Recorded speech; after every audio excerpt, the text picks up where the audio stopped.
రాజకీయాల్లో ఎవరికి తలవంచిన నైజం అయింది? మనతో జేసీ దివాకర్ రెడ్డి గారు ఉన్నారు. దివాకర్ రెడ్డి గారు నమస్తే. నమస్కారం. సార్ ఎలా ఉన్నారు? బాగానే ఉన్నా. వయసు వచ్చింది, దాంతోపాటు కొంత ఆరోగ్యం కూడా చెడిపోతూ ఉంది. కానీ తప్పదు, ఇవన్నీ జీవితంలో ఎదుర్కొంటున్నా. సార్ అనేక ఎన్నికలను చూశారు మీరు. మన జరిగిన 24 ఎన్నికలను చూశారు. ఒక మార్పు కనిపించింది. ఈ మార్పు ఎలాంటి మార్పు అని అనుకుంటున్నారు మీరు?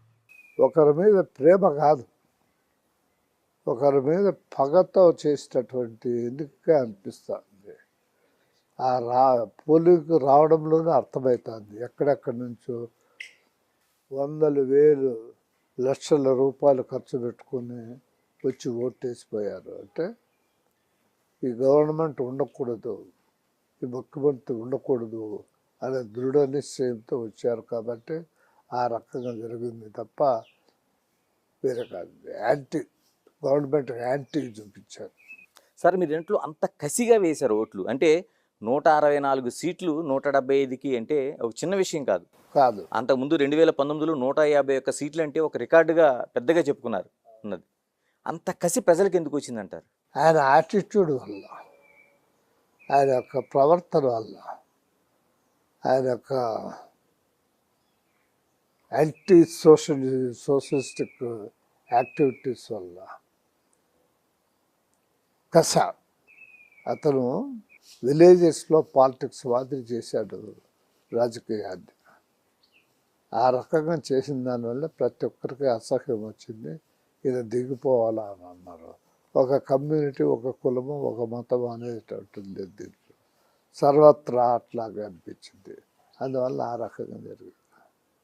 చదువుకున్నాడు, చదువు రానివాడు, శ్రామికుడు, ఇంకొక రకంగా ఉన్నటువంటి వాళ్ళకు కూడా వాళ్ళు ఓటుకి రావడంలోనే వాళ్ళు దాన్ని ప్రదర్శిస్తూ వచ్చారు.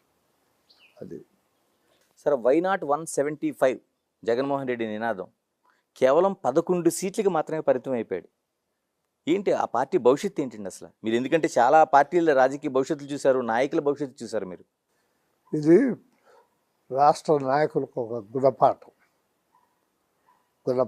ఏ పార్టీ వాళ్ళైనా కావచ్చు, నాయకుడికి ఒక గుణపాఠం. మన ఇష్టానుసారం మనం సార్వభౌములు అనేటువంటి అహంకారంతో ప్రవర్తిస్తే ఎవరికైనా ప్రజలు గుణపాఠం చెప్తారు అనేటువంటిది ఈ ఎలక్షన్లు చెప్తున్నాయి. ఇప్పుడు చంద్రబాబు నాయుడు ఉన్నాడు, ఆయన మనిషి మామూలుగా సౌమ్యంగా ఉంటే సరే. కానీ ఆయన సౌమ్యంగా ఉండిస్తామో మాట్లాడేటువంటి వాళ్ళము, ఆయన అంచులుగా ఉన్నటువంటి మేము పడ్డ బాధలు అతను చెప్పకుండా ఉంటామా? అతను చేయకుండా పోతే అతని మీద కూడా కోపం వస్తుంది మాకు. మా బాధలకు ప్రతీకారము, దాన్ని ఉపశమనం లేకుండా పోతే మాకు కూడా బాధ వస్తుంది. బాధ వచ్చినప్పుడు అతని మీద కూడా తిరుగుబాటు చేసేదానికి అవకాశం ఉంది. అందువల్ల చాలా జాగ్రత్తగా చంద్రబాబు నాయుడు గారు పరిపాలన చేయాల్సినటువంటి అవసరం. సార్ సంక్షేమ పథకాలు చాలా వరకు ప్రభుత్వాలను కాపాడతాయని ఇప్పటివరకు నమ్ముతూ వచ్చారు. జగన్ కూడా అదే విశ్వాసం చేశారు. చాలా వరకు డబ్బులు రాష్ట్రంలో కుమ్మరించారు. ఎందుకని సంక్షేమ పథకాలు ఎందుకు కాపాడలేకపోతున్నాయి? మీ అభిప్రాయం ఏమంటారు? సంక్షేమ పథకాలు బాగానే ఉన్నాయి, కానీ ఈ ప్రతీకారం అనే దానివల్ల అవన్నీ పోయినాయి. ఆ సంక్షేమ పథకాలన్నీ వెనకబోయాయి. ప్రతిదానికి ప్రతీకారం తీసుకోవాల్సినటువంటి ఆకాంక్ష అతనిలో ఎక్కువ ఉన్నది.